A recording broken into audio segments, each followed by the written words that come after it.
എന്താണ് ഒരു ചുറ്റിക്കളി? അല്ല ഞാനൊരു മുണ്ടടിച്ചിറോ? അല്ലാതെ മുണ്ടടിച്ചിറോ? മനുഷ്യനെ കളിയാക്കുന്നു. അല്ല സാർ, പേടിച്ചിട്ടാ. എന്റെ അച്ഛനൊരു പോലീസായിരുന്നു, അതുകൊണ്ട് പോലീസ് സ്റ്റേഷൻ കാണുമ്പോ ഇപ്പോഴും അറിയാതൊരു പേടി. അങ്ങനെ പേടിക്കേണ്ട ഒരു കാര്യമില്ല. ഇപ്പോ ഇതൊരു മാതൃകാ പോലീസ് സ്റ്റേഷൻ ആക്കാനുള്ള തീവ്രമായ ശ്രമത്തിലാണ് ഞങ്ങൾ. പോലീസ് ജനങ്ങളുടെ സുഹൃത്താണ്. ഒരു കൂട്ടുകാരനും മറ്റൊരു കൂട്ടുകാരനോട് എന്തും പറയാം. അത് മാത്രം എടുക്കരുത്, ഇത് മാത്രം പറയരുത്. നീ വന്ന കാര്യം പറയടാ. ഞാൻ കൃഷ്ണപുരത്ത് നിന്ന് വരിക. വന്നോളൂ. ഇപ്പൊ ഇവിടെ കൊണ്ടുവന്ന സേതു. ചെങ്കിരി സേതു. പുള്ളിക്കാരൻ എന്റെ ആരുമല്ല. ആരും അല്ലേ? എന്താണ് ഒരു വിക്കലും പറയലോ ഒക്കെ? അല്ല, എന്റെ വകയിലൊരു ഏട്ടനായിട്ട് വരും. ഇങ്ങോട്ട് വന്നേ. വേണ്ട വേണ്ട വേണം വേണ്ട. അല്ല ആണ് അല്ല. പെട്ടെന്ന് മരിക്കടാ, ഇല്ലെങ്കിൽ ഇടികൊണ്ട് ചാവും. നല്ലതാ. നീ എന്നെ ക്ലിപ്പിട്ട് ജീപ്പിലോട്ട് തള്ളിയ തള്ളലുണ്ടല്ലോ, ഭയങ്കര ഒറിജിനാലിറ്റി ആയിരുന്നു. ഞാനൊന്ന് കണ്ണ് കാണിച്ചായിരുന്നു. നിന്റെ കണ്ണു കാണുമ്പോ ഇത്തിരി കൂടിപ്പോന്ന്. എടാ, ഞാൻ എല്ലാം ശ്രദ്ധിച്ചായിരുന്നു. കാര്യമൊക്കെ ശരി, ദേഹം നൊന്താൽ എന്റെ സ്വഭാവം മാറും. വല്യേട്ടാ. വല്യേട്ട് മമ്മൂട്ടിയുടെ ഒരു പടമല്ലേ?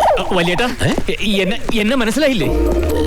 കൃഷ്ണപുരത്തെ മാധവിയമ്മയുടെ മകൻ ജയശങ്കർ. ഏത് കൃഷ്ണപുരം, ഏത് മാധവിയമ്മ എനിക്കറിയില്ല.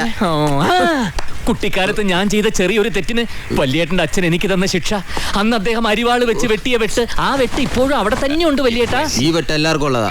അതല്ല, വെട്ടിയ പാട് ദാ ഇവിടെ. എനിക്കൊന്നും അറിയില്ല. അയ്യോ, ഞാൻ വല്യേട്ടൻ എണീച്ചേ. എണീക്ക്. എന്തിന്? എണീക്ക്. ഒന്ന് കുനിഞ്ഞു നിന്നേ. കുനിഞ്ഞു നിൽക്ക്. ഇത് കണ്ട, 4ാം ക്ലാസ്സിൽ പഠിക്കുമ്പോ കാശ് മോഷ്ടിച്ചതിന് വല്യച്ഛൻ വെട്ടി ഒരു വെട്ടിന്റെ പാട് ഇപ്പോഴും ഉണ്ട്.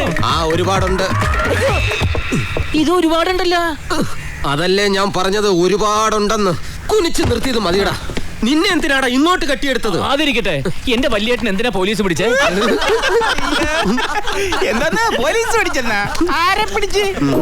നിന്റെ വല്യേട്ടന് നാട്ടുകാരുടെ തല്ലുകൊള്ളാതെ രക്ഷപ്പെടുത്തിക്കൊണ്ട് വന്നാണ് ഞങ്ങള്. നാട്ടുകാരുടെ തല്ലോ? എന്തിന്? ഒന്നും പണ്ടൊക്കെ മോഷ്ടിച്ച പിന്നെ നാട്ടുകാരെ തല്ലല്ലേ? മോഷ്ടിക്ക്? എനിക്കൊന്നും മനസ്സിലാകുന്നില്ല വല്യേട്ടാ. മുഖത്ത് നോക്ക്, ഒരു കള്ള ലക്ഷണം ഉണ്ടല്ലോ. അയ്യോ, എന്റെ മുഖത്തോ? എന്റെ മുഖത്ത് അതുണ്ട്. Thanks God.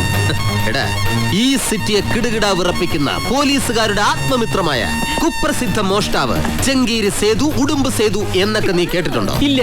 എന്നാൽ ഇപ്പൊ കേട്ടോ, അത് ഞാനാണ്, സേതുരാമൻ. വല്യേട്ടാ, നിന്റെ മാത്രമല്ലടാ, കള്ളന്മാരുടെ മൊത്തം വലിയേട്ടനാടാ ഈ ഞാൻ. നാട്ടുകാരനെ പിടിക്കാൻ തുടങ്ങുമ്പോ ഇവര് എന്റെ ഫ്രണ്ട്സ് എന്തേലും കാരണം ഉണ്ടാക്കി അപ്പ അവിടെ നിന്ന് രക്ഷപ്പെടുത്തും. തവള കരയുന്ന എടുക്ക്. ഹലോ. സാർ, കംപ്ലൈന്റ് ആയിട്ടൊന്നുമില്ല സാർ. നമ്മുടെ ചെങ്കീരി സേതു. ആരാടേ? ഫോട്ടോ സൈ രമണൻ സാർ. നമസ്കാരം സാറേ. സാർ, ഇന്നലെ ഒരു പൊതി കൊടുത്തയച്ചായിരുന്നു, കിട്ടിയല്ലോ അല്ലേ? എന്താ മോൻ അടുത്ത ആഴ്ച MB അഡ്മിഷനോ? എത്ര വേണം? 30? ഓക്കെ, ഞാൻ കൊടുത്തേക്കാം. ശരി. രമണന്റെ മോൻ MBക്കായി. കഴിഞ്ഞ വർഷം BA ആയിരുന്നു, ഇപ്പൊ MBA. ഇനി 2 വർഷം കൂടെ കഴിഞ്ഞാൽ MBBS. പിള്ളേര് വരളുന്ന വരൾച്ചേ. ആ ഫയലും കൊടുത്തേ.